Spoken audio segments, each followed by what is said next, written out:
कोकणातील प्रत्येक अपडेट जाणून घेण्यासाठी आजच माझे कोकणच्या सोशल मीडिया प्लॅटफॉर्मला लाईक, फॉलो आणि सबस्क्राईब करा। स्थानिक स्वराज्य संस्थांच्या निवडणुकीत साठवली जिल्हा परिषद गटातून शिवसेनेने आपले वर्चस्व पुन्हा एकदा सिद्ध केलेले आहे। या निवडणुकीच्या महत्त्वपूर्ण निकालामध्ये शिवसेनेच्या उमेदवार लीला घडशी यांनी प्रतिस्पर्धी उमेदवाराचा पराभव करत दणदणीत विजय संपादन केले आहे।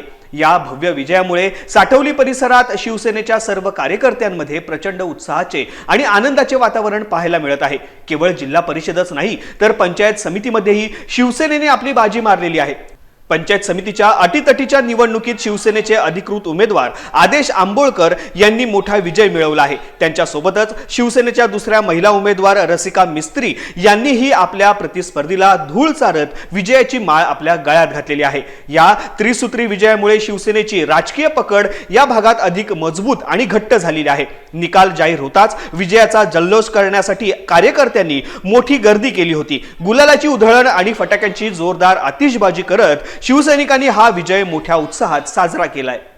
माझं असं मत आहे जे आम्ही उमेदवार आहोत खऱ्या अर्थानं आम्ही उमेदवार नसून भैयासेठच्या तालुक्यात उमेदवार आहेत। लोकांनी जे मतदान केलं हे भैयासेठनं मतदान केलं आहे। तर सर्व मतदारांचे मनपूर्वक आम्ही तिन्ही उमेदवारांच्या वतीने जिल्हा परिषद गट, साठवली आणि पंचायत समिती गट मार्केट यांच्या वतीनं त्या मतदारांचे आभार मानतो आणि भैयासेठला विनंती करतो की त्यांनी जे आमच्या जबाबदारी दिलेली आहे ती पूर्ण करण्यासाठी आम्ही कसोशीने प्रयत्न करू। परत एकदा भैयासेठला आम्ही धन्यवाद देऊ इच्छितो की आम्हाला संधी देऊन चांगल्या पद्धतीचं सहकार्य केलं।